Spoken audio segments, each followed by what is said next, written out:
Tu n'as pas de diplôme, mais tu désires aller en Europe pour aller faire une formation professionnelle. C'est que cette vidéo te concerne. Toi également qui as un baccalauréat, mais tu désires voyager pour aller faire une formation professionnelle. Mon ami, toi également, reste jusqu'à la fin de cette vidéo.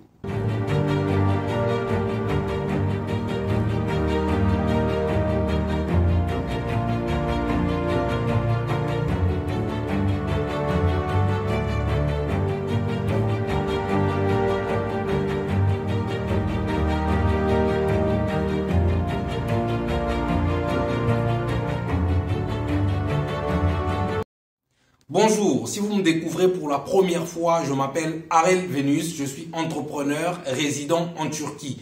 Je suis également le fondateur de Venus Global Academy, une structure qui vous assiste dans vos démarches d'obtention des lettres d'admission pour les étudiants, mais également d'obtention des contrats de travail avec logement pour celles et ceux qui désirent voyager dans le cadre professionnel. Donc, si cela vous intéresse, alors contactez-moi simplement car mon numéro WhatsApp s'affiche en bas de l'écran. Nous allons vous assister dans votre processus d'obtention, soit d'une admission dans une université ou encore d'obtention d'un contrat de travail avec logement dans un pays d'Europe. Et pour toutes celles et ceux qui résident à Abidjan, sachez que nous sommes situés dans la commune d'Abobo, Ndotré, au carrefour du complexe hôtelier Ashkal-Or, à 100 mètres de la radio Arc-en-Ciel et à 200 mètres du stade olympique des Bimpe. Je répète, pour toutes celles et ceux qui vivent à Abidjan, sachez que nos bureaux sont situés à Abidjan dans la commune d'Abobo Ndotré, au carrefour du complexe hôtelier Ashkal-Or, à 100 mètres de la radio Arc-en-Ciel et à 200 mètres du stade olympique des Bimpe. N'hésitez pas de nous visiter, vous serez bien reçus et vous aurez bien entendu toutes les informations nécessaires à savoir sur les coûts, les procédures et les durées d'obtention des documents, etc. Toutes les informations en tout cas liées à vos demandes. Donc n'hésitez pas, visitez-nous et vous obtiendrez gain de cause. Comme je l'ai dit en début de la vidéo, je vais vous expliquer qu'est-ce qu'il faut faire si vous souhaitez aller en Europe pour aller faire une formation professionnelle. Donc, que vous ayez un diplôme ou pas, vous aussi, vous êtes éligible à aller étudier dans un pays d'Europe et faire votre formation professionnelle en bonne et due forme. Alors déjà, de quel pays s'agit-il? Il s'agit en réalité du Portugal. Je pense que tout le monde connaît le Portugal, le pays du grand Cristiano Ronaldo. Donc je pense que si vous connaissez Cristiano Ronaldo, donc forcément vous connaissez le Portugal. Bref, là n'est pas le sujet. Vous connaissez le Portugal, donc le Portugal c'est un pays d'Europe, un pays membre de l'Union européenne et membre de l'espace Schengen. Et ce que vous devez savoir à propos du Portugal également, c'est que c'est l'un des rares pays, enfin pas l'un des rares pays, en tout cas parmi les 3 premiers pays de l'espace Schengen qui donnent ou qui octroient très facilement les visas, en tout cas qui sont assez souples dans le processus d'obtention de visas comparé à d'autres pays de l'espace Schengen. Donc, vous avez tout intérêt à suivre cette vidéo jusqu'à la fin. Alors déjà, ce qui est quand même assez bizarre, c'est que le système académique actuel, ou sinon le système académique dans lequel nous étudions de façon classique, exclut beaucoup trop de personnes, c'est-à-dire des personnes qui n'ont pas pu obtenir un baccalauréat ne peuvent pas intégrer le système académique classique, c'est-à-dire LMD. Donc, tant que vous n'avez pas de baccalauréat, vous êtes ipso facto exclu de ce système, n'est-ce pas? Ce qui, bien entendu, peut devenir frustrant pour certains lorsqu'on peut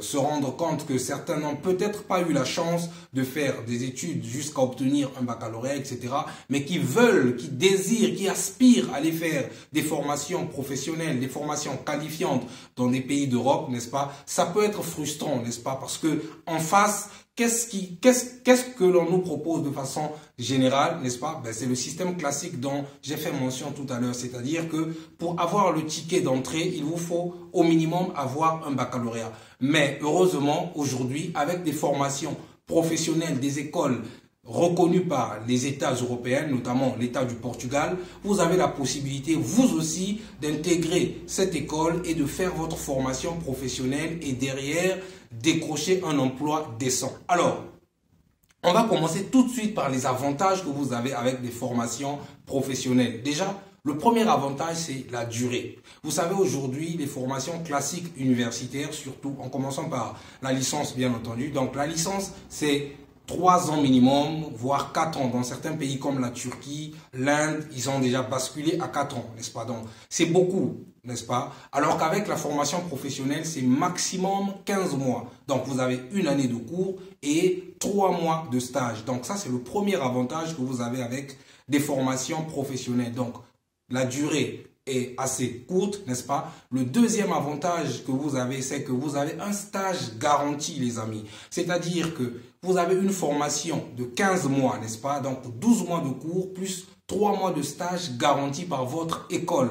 OK? Et notez ici que c'est une formation qui est axée beaucoup plus sur la pratique. Donc, vous avez une formation qui est à 70% pratique et 30% théorique, n'est-ce pas? Donc, à l'issue de votre une année de formation, n'est-ce pas? C'est l'école qui vous octroie un stage. Donc, ce n'est pas vous qui irez chercher un stage, c'est l'école, n'est-ce pas, qui vous fait des recommandations vers différents organes ou différentes structures pour, bien entendu, faire vos stages, n'est-ce pas? Ça, c'est un avantage très intéressant. Le troisième avantage que vous avez avec des formations professionnelles, c'est que ce sont des formations qui sont très peu coûteuses comparées aux études classiques universitaires, n'est-ce pas? Donc, je vais tout de suite commencer par vous donner les spécifications. Alors là, vous devez noter qu'il y a 2 écoles, n'est-ce pas? La première école consiste ou sinon concerne toutes les personnes qui n'ont pas de baccalauréat.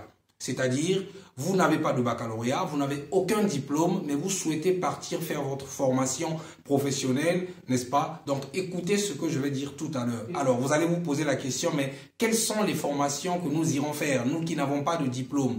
Il y a plusieurs formations que vous pouvez faire. Vous avez des formations comme l'hôtellerie, n'est-ce pas? Donc, apprendre à cuisiner, etc. OK? Je pense que tout le monde connaît l'hôtellerie. La pâtisserie, n'est-ce pas? Vous avez également des formations comme apprendre à devenir serveur professionnel ou serveuse professionnelle, n'est-ce pas? Apprendre à devenir réceptionniste d'un hôtel. Et vous avez également des formations comme assistant administratif marketing. Vous avez également des formations comme réceptionniste hôtelière. Vous avez des formations de cuisine. Vous avez des formations comme gestionnaire de ménage, c'est-à-dire comment pouvoir gérer les femmes de ménage, etc. N'est-ce pas? Des formations comme accueil et croisière, n'est-ce pas, et des formations de serveurs et serveuses professionnelles. Ça, ce sont des formations qui sont réservées aux personnes qui n'ont pas de diplôme, c'est-à-dire vous n'avez pas de baccalauréat, vous n'avez aucun diplôme. Si vous êtes intéressé à aller faire une formation pour devenir serveur professionnel, serveuse professionnelle, réceptionniste d'un hôtel, etc., c'est possible, les amis, d'accord? Alors, combien coûtent ces formations? Combien coûte cette formation? Alors, les prix varient entre 800 et 1500 euros, n'est-ce pas? Donc, c'est toute l'année, n'est-ce pas? Donc, pour des formations comme serveur professionnel, réceptionniste d'hôtel, hôtellerie, pâtisserie, ce sont des formations qui varient entre 800 et 1500 euros, les amis, d'accord? Alors, quels sont les documents à fournir? Le premier document à fournir, c'est votre copie de passeport, n'est-ce pas? Ensuite, vous avez un CV à fournir, plus un casier judiciaire vierge, n'est-ce pas? Donc, voilà les 3 documents que vous devez fournir. Pas besoin de fournir un diplôme, un baccalauréat, non, pas du tout.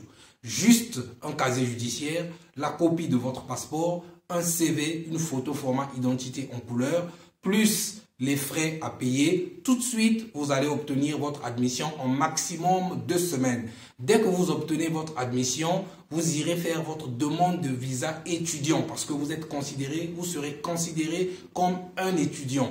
Vous irez à l'ambassade du Portugal de votre pays faire votre demande de visa étudiant et dès que vous avez votre visa, vous partez simplement au Portugal pour aller travailler. Alors, dans quelle ville sont situées ces écoles?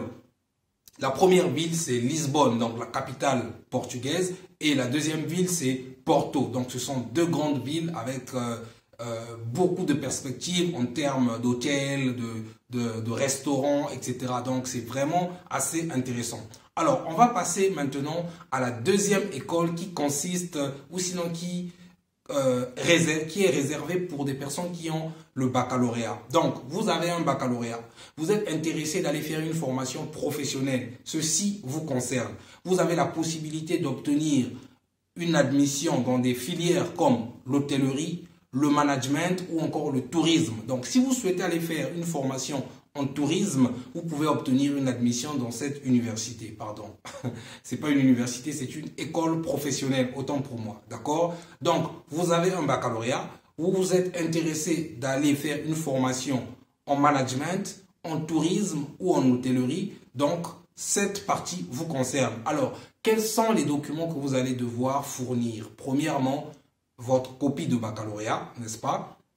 Le relevé de notes de votre baccalauréat, un casier judiciaire, une photo format identité, plus un CV. Vous joignez également les frais. Alors, pour cette école qui concerne les personnes qui ont le baccalauréat, combien allez-vous payer?